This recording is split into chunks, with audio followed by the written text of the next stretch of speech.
Hello everyone, welcome to SSC Scholars. So guys, English grammar के लिए हम objective questions कर रहे हैं और ये इस सीरीज का सेकंड सेशन है, सेकंड क्लास है, जिसके अंदर हम पढ़ने वाले हैं प्रेपोजिशंस। बेसिकली आज हम प्रेपोजिशन से फिलर्स करने वाले हैं जो आपके सभी अपकमिंग एग्जाम्स के लिए काफ़ी ज़्यादा इंपॉर्टेंट है। सो स्टार्ट करते हैं।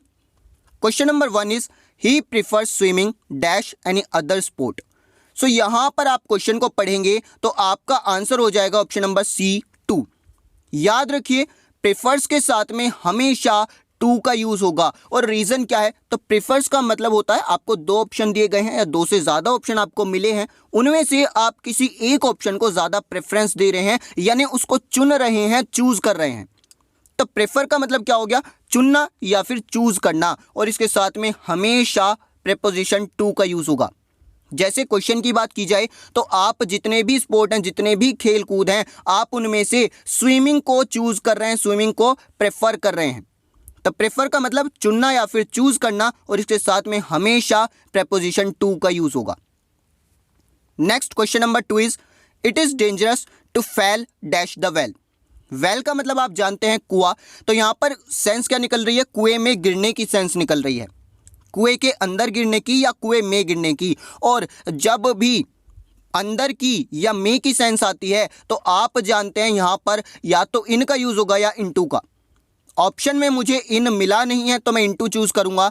एक चीज यहां पर नोटिस कीजिएगा कि अगर अंदर की सेंस आ रही है या में की सेंस आ रही है और साथ में मोशन भी हो रहा है, तब आप इनटू का यूज करते हैं, अदरवाइज इन का। जैसे आप कुएं के अंदर गिर रहे हैं तो अंदर की सेंस आ रही है, साथ ही साथ आप जब कुएं में अंदर गिरेंगे तो मोशन होगा, इसलिए इनटू का यूज होगा। अगर मुझे ऑप्शंस में इन मिला होता तो मैं उसको टिक नहीं करता, मैं तब भी इनटू ही चूज करता।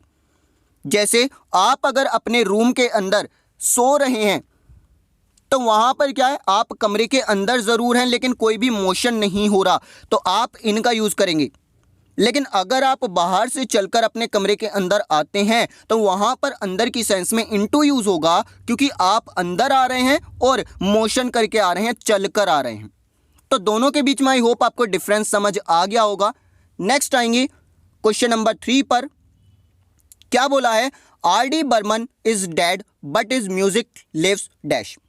तो R.D. बर्मन को आप जानते होंगे, क्या बोलना चाह रहा है कि R.D. बर्मन मर चुके हैं लेकिन उनका संगीत, उनका म्यूजिक आज भी जिंदा है। तो लिव्स के साथ में क्या आ जाएगा, यहां पर आ जाएगा lives on. Option number A correct होगा, क्योंकि लिव्स ऑन का मतलब क्या है, जीवित है या फिर जिंदा है। तो R.D. बर्मन मर चुके हैं, मर गए हैं, लेकिन उनका जो म्यूजिक है, जो उनका संगीत है, वो आज भी जीवित है। ऑप्शन नंबर ए करेक्ट होगा। Then number 4 is I was completely dash the dark about their love affair। तो यहां पर आपका आंसर होगा option number D, completely in the dark about their love affair। तो in the dark का मतलब क्या होता है, in the dark का मतलब होता है आपको अंधेरे में रखा गया है, आप किसी चीज से अनजान हैं, इंफॉर्मेशन आपको उसके बारे में नहीं है, आप अनइन्फॉर्म्ड हैं। तो आप क्या थे, आप कंप्लीटली अनअवेयर थे उनके लव अफेयर से, आपको कोई जानकारी नहीं थी, आपको अंधेरे में रखा गया। और अंधेरे में रखने का मतलब क्या है कि आपको इंफॉर्मेशन नहीं दी गई, आपको बताया नहीं गया कि भाई हमारा लव अफेयर चल रहा है। तो इन द डार्क का मतलब होता है अनजान या फिर अनइन्फॉर्म्ड। ऑप्शन नंबर डी आपका करेक्ट हो जाएगा। नेक्स्ट मूव करेंगे क्वेश्चन नंबर 5 पर। A committee was formed to look dash the memorial.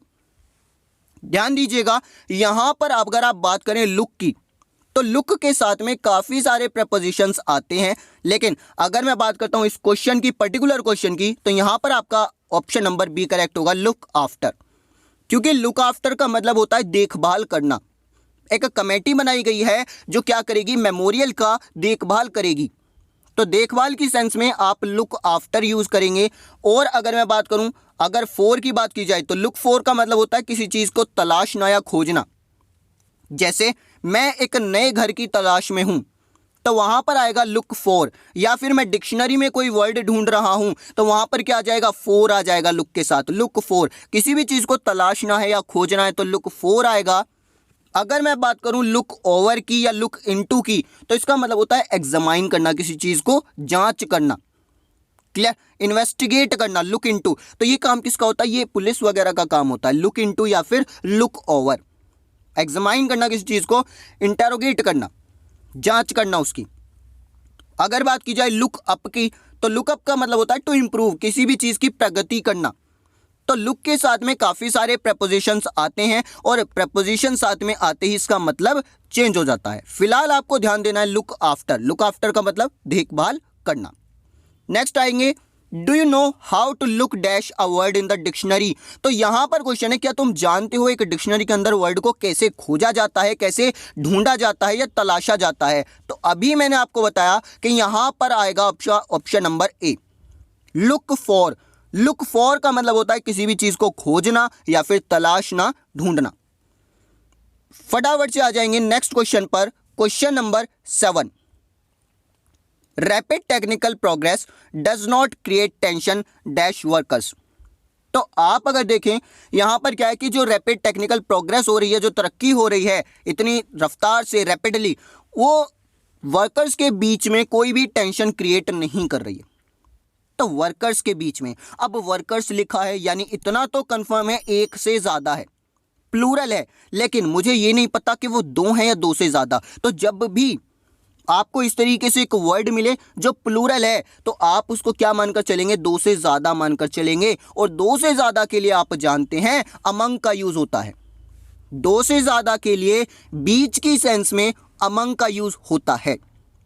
जैसे यहां पर सेंस निकल रहा है कि जो रफ्तार से प्रोग्रेस हो रही है, टेक्निकल प्रोग्रेस हो रही है, वो वर्कर्स के बीच। अब ये जो के बीच है इसके लिए मैं अमंग का यूज कर रहा हूं। अगर यहां पर दो वर्कर की बात की गई होती तो मैं बिटवीन का यूज करता। दो के लिए बिटवीन आता है, दो से ज्यादा के लिए अमंग आता है। Next question number 8 is, I hate sitting dash him as he always smells of garlic. Garlic का मतलब होता है लहसुन। तो मैं उसके पास बैठना पसंद नहीं करता। क्यों? क्योंकि हमेशा उससे गार्लिक की स्मेल आती है, किसकी, लहसुन की स्मेल आती है। तो उसके बराबर में या उसके बगल में, इसके लिए आप क्या यूज करेंगे, इसके लिए आप यूज करने वाले हैं बिसाइड। यानी यहां पर ऑप्शन नंबर डी आपका करेक्ट होगा। बिसाइड का मतलब होता है कि बगल में या फिर एट द साइड ऑफ, बराबर में। और अगर बात करें बिसाइड्स की, तो बिसाइड्स का मतलब क्या होता है, बिसाइड्स का मतलब होता है कि अलावा, इन एडिशन टू। जैसे मैं आपसे बोलता हूं कि आपके पास आईफोन भी है और साथ ही साथ उसके अलावा और क्या है, सैमसंग का स्मार्टफोन।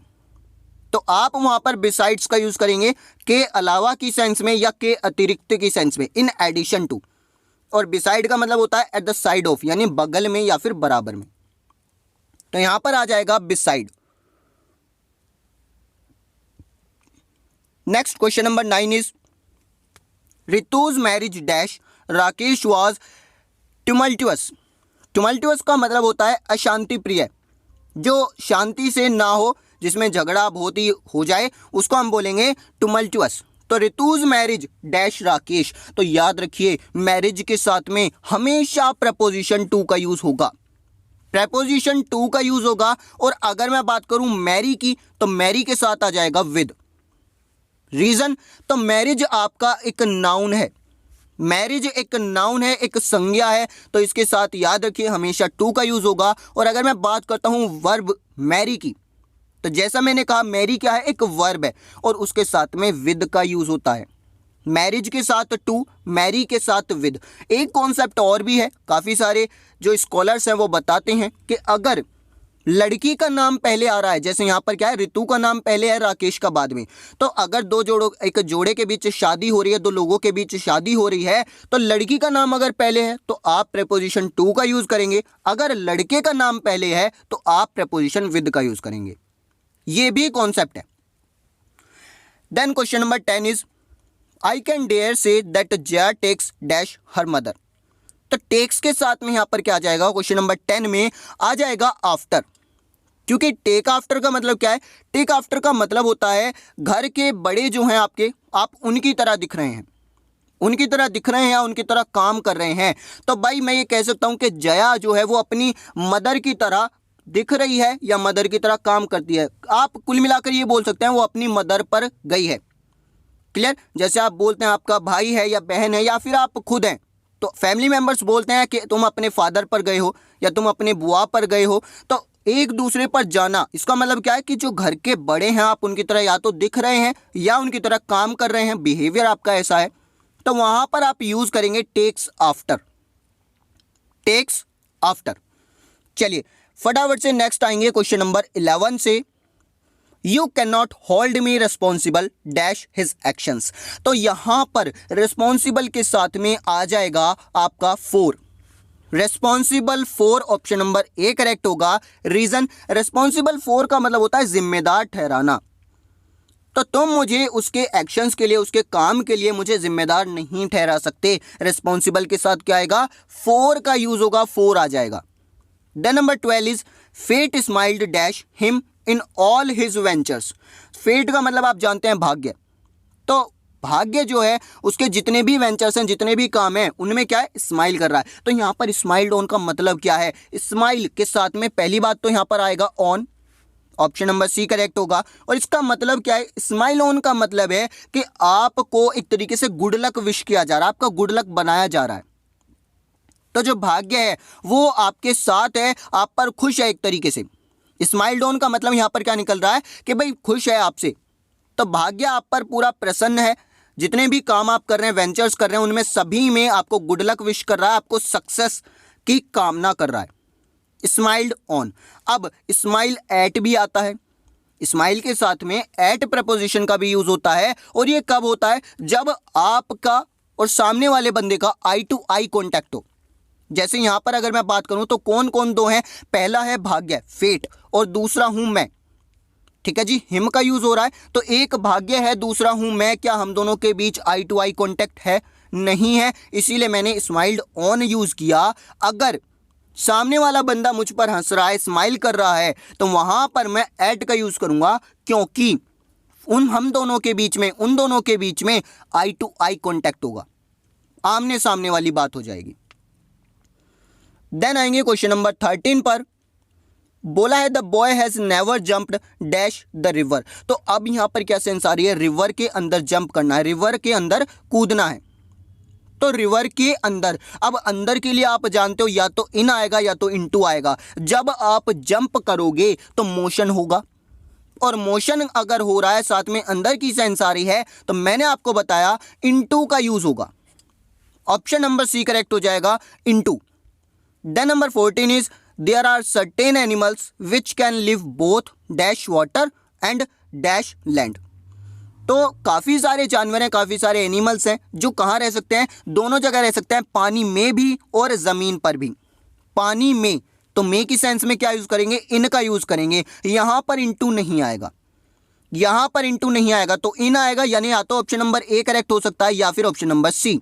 ये दोनों क्या हो गए, ये दोनों गलत हो गए। आगे बोला एंड डैश लैंड, तो ज़मीन पर की सेंस में आप यूज करने वाले हैं ऑन का, यानी ऑप्शन नंबर सी यहां पर आपका करेक्ट होगा। There are certain animals which can live both in water and on land. Next question number 15 is he is blind dash his own fault. तो ब्लाइंड का मतलब क्या होता है, अंधा। लेकिन यहां पर क्या सेंस दे रहा है, यहां पर वो बोल रहा है कि वो जो अपने फॉल्ट्स हैं, अपने खुद की जो गलतियां हैं, उनको लेकर वो उन्हें अनदेखा कर रहा है। तो किसी भी चीज को अनदेखा करना, वहां पर अगर सेंस दे रहा है तो ब्लाइंड के साथ में याद रखिए प्रेपोजिशन टू का यूज होगा। प्रेपोजिशन टू का यूज होगा यदि किसी फॉल्ट को, किसी गलती को छिपाया जा रहा है, अनदेखा किया जा रहा है। अदरवाइज आप ब्लाइंड के साथ में विद का यूज करते हैं जब अंधे की सेंस में हो। Clear? Then number 16 is the old man is looking forward dash the visit of his grandchildren. तो जो बूढ़ा व्यक्ति है, जो ओल्ड मैन है, वो क्या कर रहा है, लुकिंग फॉरवर्ड कर रहा है किसके लिए, कि भाई उसके जो ग्रैंड चिल्ड्रंस हैं उनको विजिट करने के लिए। तो याद रखिए भाई, लुकिंग फॉरवर्ड के साथ में आ जाएगा आपका to. Option number C correct होगा। लुकिंग फॉरवर्ड टू का मतलब क्या है कि भाई किसी भी चीज़ की आप प्रतीक्षा कर रहे हैं बहुत ही उत्सुकता से, बहुत ही उत्सुकता से आप प्रतीक्षा कर रहे हैं, यानी आप वेट कर रहे हैं, बहुत ही एक्साइटेड हो रहे हैं आप। क्लियर? तो किसी भी चीज़ का आप बहुत ही प्लीजेंटली, बहुत ही एक्साइटेड वे में वेट कर रहे हैं, प्रतीक्षा कर रहे हैं। तो ये जो बुजुर्ग इंसान है, ये जो ओल्ड मैन है, ये क्या कर रहा है कि भाई ये अपने जो ग्रैंड चिल्ड्रंस हैं उनके आने का, उनके विजिट का बहुत ही उत्सुकता से प्रतीक्षा कर रहे हैं। तो लुकिंग फॉरवर्ड के साथ आ जाएगा 2, ऑप्शन नंबर सी करेक्ट होगा। कौन सी प्रपोजिशन कहां पर आनी है ये इंपॉर्टेंट है, साथ ही ये जानना भी इंपॉर्टेंट है कि पीछे लॉजिक क्या है, सेंस क्या निकल रहा है। Question number 17 is he was accused dash stealing cloth from our retail shop. तो एक्यूज्ड का मतलब क्या होता है? एक्यूज्ड का मतलब होता है दोषी ठहराना, और ये पूरा सेंस कब बनेगा? जब आप एक्यूज्ड के साथ में लगा दोगे ऑफ, यानी ऑप्शन नंबर सी करेक्ट होगा। एक्यूज्ड ऑफ का मतलब होता है दोषी ठहराना, तो उसको दोषी ठहराया गया किस चीज के लिए? कोई क्राइम किया गया होगा, उसने कोई क्राइम किया होगा, तो उसने क्या किया? हमारी रिटेल शॉप से कपड़े चुरा लिए, हमारी रिटेल शॉप से कपड़ा चुरा लिया, उसके लिए उसे दोषी ठहराया गया। या फिर ऐसे भी हो सकता है ही वॉज एक्यूज्ड ऑफ मर्डर, तो याद रखिए एक्यूज्ड के साथ में हमेशा ऑफ आएगा और सेंस क्या निकलेगा? दोषी ठहराना। Number 18 is in this hotel there is no provision dash hot water.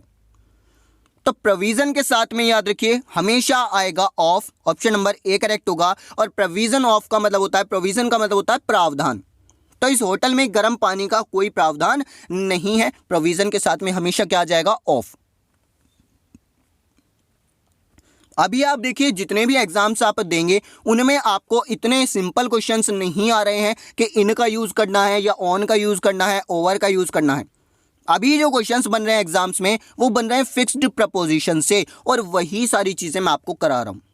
यानी कुछ ऐसी प्रपोजिशंस हैं जो वर्ब के साथ फिक्स हैं, अगर वो आ गई तो मीनिंग पूरा चेंज हो जाएगा।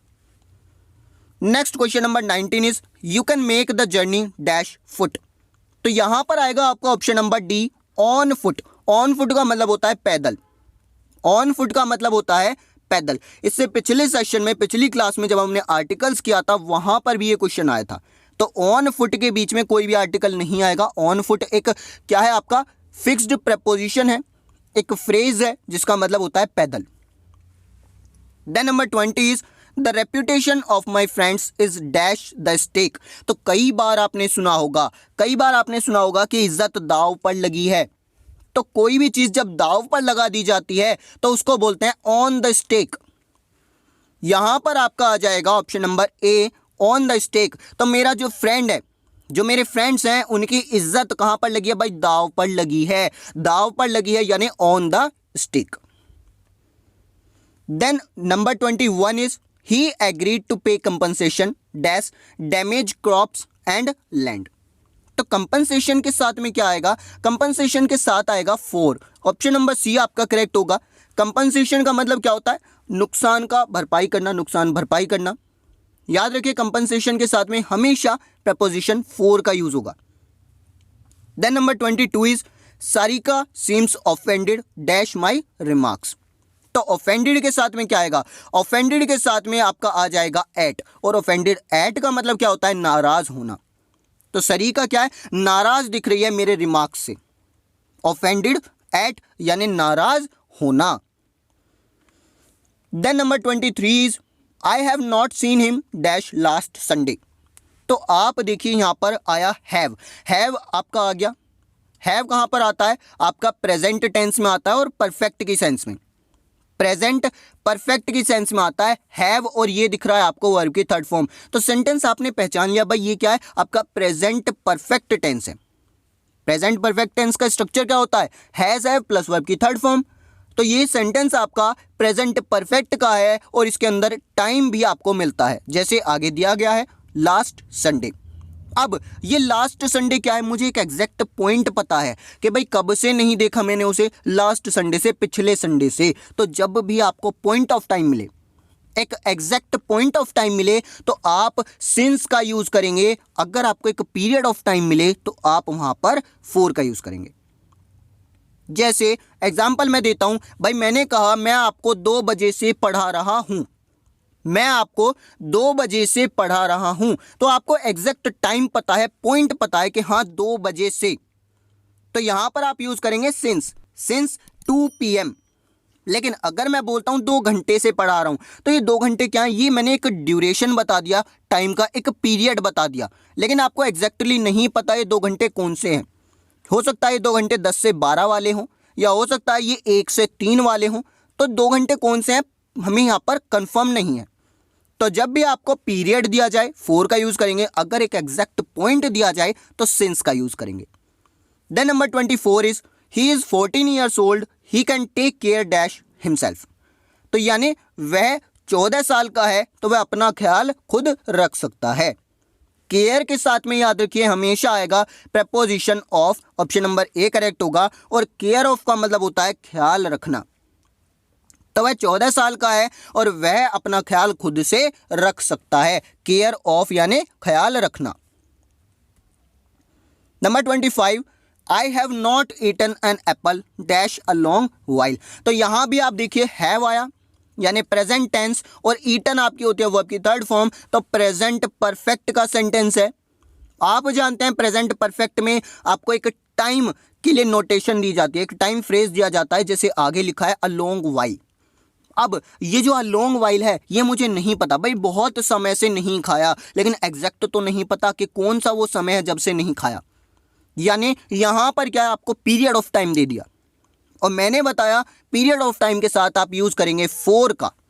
ऑप्शन नंबर सी करेक्ट होगा, I have not eaten an apple for a long while.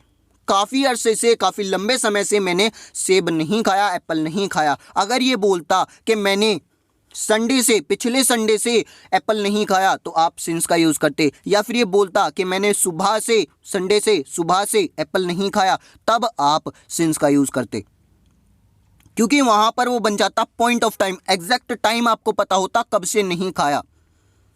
Next is question number 26, the building comprises dash 60 rooms. तो कंप्राइजेस का मतलब क्या होता है? कंप्राइजेस का मतलब है कंसिस्ट ऑफ, यानी किसी भी चीज में शामिल होना। तो जो बिल्डिंग है उसके अंदर 60 रूम है, 60 कमरे हैं शामिल।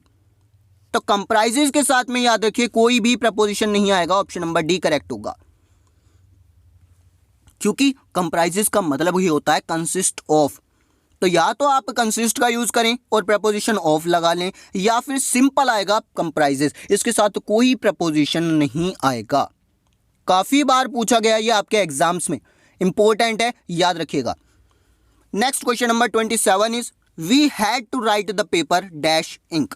तो भाई आप जब भी इंक की बात करेंगे तो यहां पर आपका आएगा इन इंक। आपसे बोला जाए कि फॉर्म आपको ब्लू पेन से भरना है, ब्लू इंक से भरना है, तो इनका यूज होगा इन ब्लू इंक, या ब्लैक से फिल करना है तो इन ब्लैक इंक।